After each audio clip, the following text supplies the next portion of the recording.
नमस्कार साथियों, स्वागत है आपका दृष्टि आईएएस के इन फोकस प्रोग्राम में। मेरा नाम है मनीष। हाल ही में भारतीय किसानों की तरफ से इस प्रकार की डिमांड सामने आई है, इस तरह की मांग सामने आई है कि भारत को वस्तुतः डब्ल्यूटीओ यानी विश्व व्यापार संगठन से अलग हो जाना चाहिए, अपने आप को अलग कर लेना चाहिए, क्योंकि इसका जो समझौता है, जिसको हम एग्रीमेंट ऑन एग्रीकल्चर के नाम से जानते हैं, वो वस्तुतः विकासशील देशों की मांगों के या आवश्यकताओं के अनुरूप नहीं है।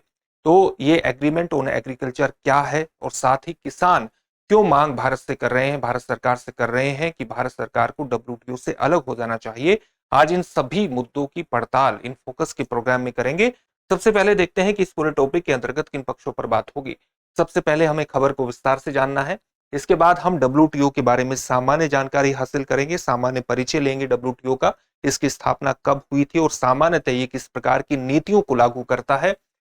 फिर जानेंगे कि डब्ल्यूटीओ नीतियों का भारतीय किसानों पर किस प्रकार से प्रभाव पड़ता है और विशेष तौर से कई राज्य जिनमें हम यहां पर केस स्टडी लेंगे पंजाब राज्य की, कि किस प्रकार से डब्ल्यूटीओ की नीतियां विशेष तौर से एग्रीमेंट ऑन एग्रीकल्चर विशेष तौर से पंजाब जैसे राज्यों को प्रभावित करता है। तो इस पक्ष को जानने के बाद आपके लिए एक अभ्यास प्रश्न भी होगा, जिसका उत्तर आपको कमेंट बॉक्स में कमेंट करके देना होगा। ये जो पूरा विषय है यूपीएससी की मुख्य परीक्षा के सामान्य अध्ययन प्रश्न पत्र 2 और 3 से जुड़ जाएगा। 2 से अंतर्राष्ट्रीय संगठनों की वजह से जुड़ जाएगा, अंतर्राष्ट्रीय संगठनों द्वारा अपनाई जाने वाली नीतियों के कारण जुड़ जाएगा, और क्योंकि इसका संबंध भारतीय अर्थव्यवस्था से भी है, इसलिए प्रश्न पत्र 3 से भी ये जुड़ जाएगा। हम अपने प्रोग्राम में आगे बढ़े उससे पहले आप हमारे चैनल को सब्सक्राइब जरूर करिए और बेल आइकन दबाइए, ताकि सभी प्रोग्राम का नोटिफिकेशन आपको मिल सके। इन प्रोग्राम से आप जुड़ें, इनका लाभ उठाएं। साथ ही इन सभी प्रोग्राम की पीडीएफ फाइल आपको इन फोकस दृष्टि आईएएस के टेलीग्राम चैनल पर उपलब्ध कराई जा रही है। डिस्क्रिप्शन में दिए गए लिंक पर जाकर आप पीडीएफ फाइल डाउनलोड कर सकते हैं।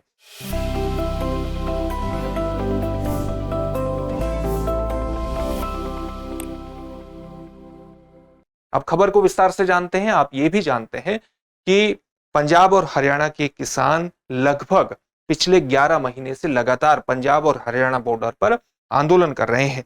इन किसानों की डिमांड है कि सरकार को कानूनी रूप से एमएसपी यानी मिनिमम सपोर्ट प्राइस विभिन्न फसलों के लिए या लगभग सभी फसलों के लिए घोषित कर देना चाहिए, ताकि किसानों की एक निश्चित आय को सुनिश्चित किया जा सके। इन किसानों की ये डिमांड है। धीरे धीरे इन किसानों की डिमांड बढ़ी है और इन किसानों ने अब ये भी कहा है कि जो डब्ल्यूटीओ के नियम हैं वो भारत के किसानों को और विशेष तौर से पंजाब के किसानों को नकारात्मक रूप से प्रभावित करते हैं, क्योंकि डब्ल्यूटीओ कई चीजों का समर्थन नहीं करता जो कि विकासशील देशों की आवश्यकताओं के अनुरूप नहीं है। यानी आप कह सकते हैं कि डब्ल्यूटीओ की जो नियम है वो विकासशील देशों की आवश्यकताओं को कहीं ना कहीं हानि पहुंचाते हैं, जिसका खामियाजा भारतीय किसानों को भुगतना पड़ता है। और इसलिए किसानों की डिमांड है कि डब्ल्यूटीओ से भारत को बाहर हो जाना चाहिए। डब्ल्यूटीओ के जो नियम है वो पक्षपातपूर्ण है, विकसित देशों के पक्ष में है। डब्ल्यूटीओ का जो कृषि समझौता है वो विशेष तौर से विकासशील देशों, खासकर छोटे किसानों के खिलाफ है। भारत पर डब्ल्यूटीओ का प्रभाव पड़ता है। किसान मानते हैं कि डब्ल्यूटीओ के जो नियम है वो विकसित देशों के पक्ष में है और ये भारत को अपनी कृषि नीति जैसे कि न्यूनतम समर्थन मूल्य को लागू करने में वे डब्ल्यूटीओ के नियम कहीं ना कहीं रुकावट डालते हैं, जिनका नुकसान भारतीय समाज को, भारतीय उपभोक्ता वर्ग को और अंततः भारतीय किसान को विशेष रूप से होता है। इसलिए किसान ये डिमांड कर रहे हैं। अब हम सामान्य तौर से डब्ल्यूटीओ के बारे में जानेंगे। और डब्ल्यूटीओ वस्तुतः आप जानते हैं कि जो डब्ल्यूटीओ की स्थापना है वो कब हमारे सामने आई। 1 जनवरी 1995 डब्ल्यूटीओ हमारे सामने आता है। डब्ल्यूटीओ का जो हेडक्वार्टर है, डब्ल्यूटीओ का हेडक्वार्टर कहां पर है, वो जेनेवा में है। जेनेवा कहां पर, स्विट्जरलैंड, जेनेवा स्विट्जरलैंड में।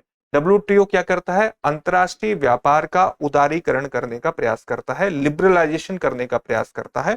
यानी अंतरराष्ट्रीय व्यापारों के नियमों को इस प्रकार से निर्धारित करने का प्रयास करता है ताकि उत्पादों की, चाहे वो कृषि उत्पाद हो और चाहे गैर कृषि उत्पाद है, उनकी आवाजाही, स्वतंत्र आवाजाही को अधिकतम स्तर तक सुनिश्चित किया जा सके। इस पर एक मुख्य आरोप यह भी लगाया जाता है कि जो डब्ल्यूटीओ है वो वस्तुतः विकसित देशों के पक्ष में नियम बनाता है और विकसित देश ही वस्तुतः उदारीकरण के एक सिद्धांत को डब्ल्यूटीओ के माध्यम से लेकर के आए थे, ताकि वो विकासशील देशों और कम विकसित देशों में अपने उत्पादों को उतार सके। और इस तरह के ही नियम इसके बनाए गए हैं। इसी संदर्भ में आपके लिए यह जानना भी महत्वपूर्ण हो जाता है कि WTO का ही एक महत्वपूर्ण समझौता है जिसको हम AOA के नाम से यानी एग्रीमेंट ऑन एग्रीकल्चर के नाम से जानते हैं। ये वस्तुतः जो journal agreement on trade and tariff है जिसको हम गेट के नाम से जानते हैं, उसके उरुग्वे दौर की वार्ताओं के दौरान ही इस समझौते पर यानी एग्रीमेंट ऑन एग्रीकल्चर पर लगातार वार्ता होनी शुरू हो गई थी। और जब WTO 1 जनवरी 1995 में अस्तित्व में आया, उसी दौरान आप कह सकते हैं कि एग्रीमेंट ऑन एग्रीकल्चर भी वस्तुतः हमारे सामने आता है। ये क्या करता है? ये कृषि उत्पादों से संबंधित विनियमों को इस प्रकार से निर्धारित करता है ताकि ये कृषि क्षेत्र में जो व्यापार नियम है वो भी उदारीकरण की दिशा में जाएं और उनको भी काफी सरल बनाने का ये प्रयास करता है।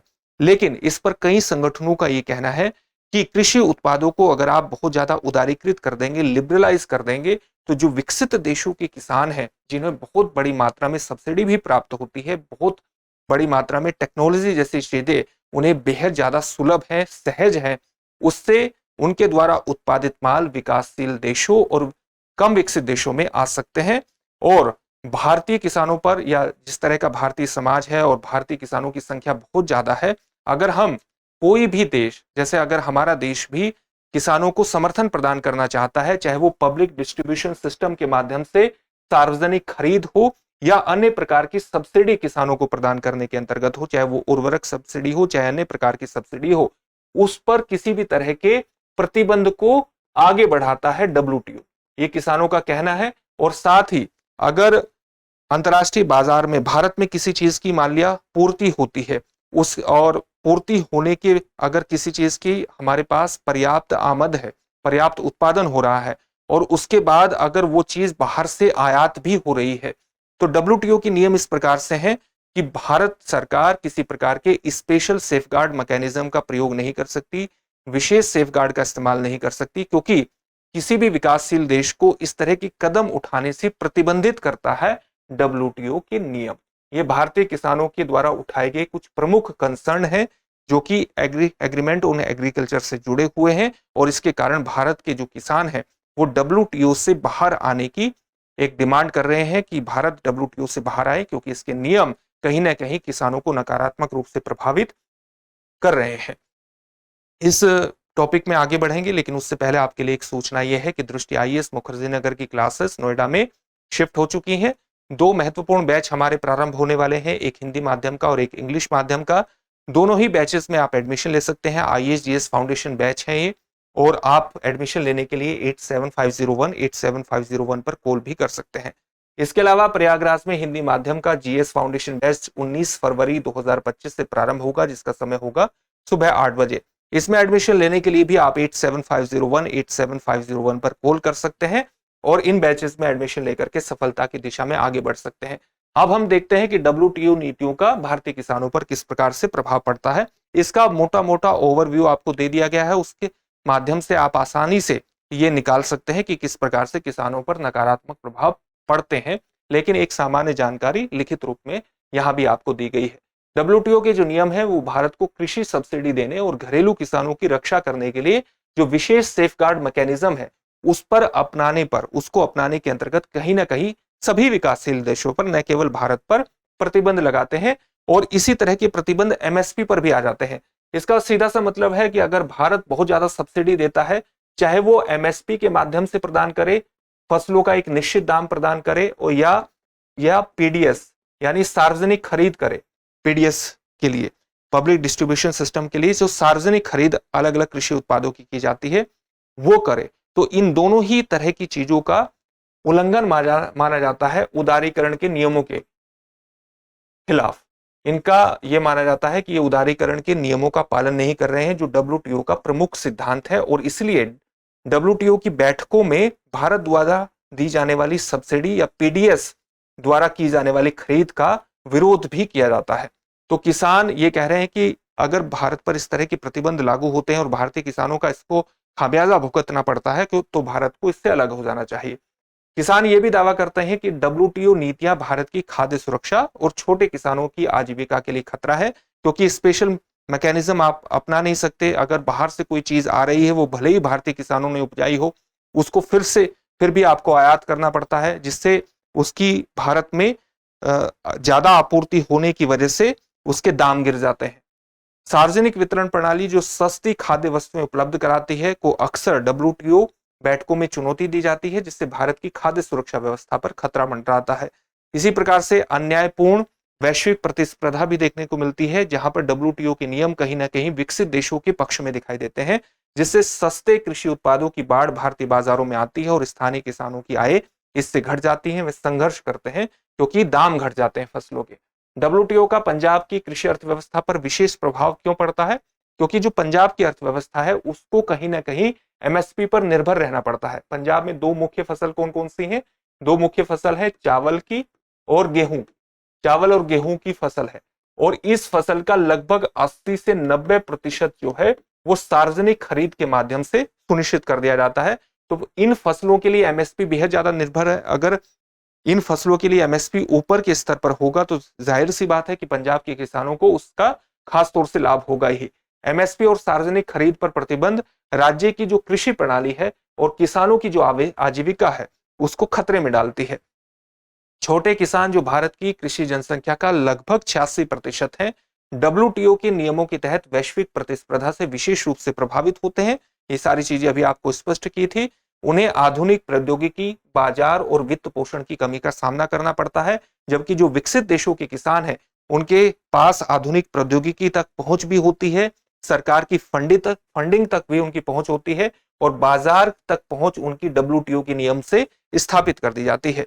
ग्रामीण अर्थव्यवस्था पर भी नकारात्मक प्रभाव पड़ता है WTO के नियमों का, क्योंकि वैश्विक व्यापार के उदारीकरण यानी लिबरलाइजेशन और सस्ते आयातों से भारत की ग्रामीण अर्थव्यवस्था इससे अस्थिर होती है, इंस्टेबल होती है, जिससे खाद्य सुरक्षा और लाखों लोगों की आजीविका पर नकारात्मक प्रभाव पड़ता है। और यही कारण है कि किसानों की तरफ से डिमांड की जा रही है कि भारत को WTO से बाहर आ जाना चाहिए। अब इससे संबंधित एक प्रश्न देखते हैं। प्रश्न क्या है?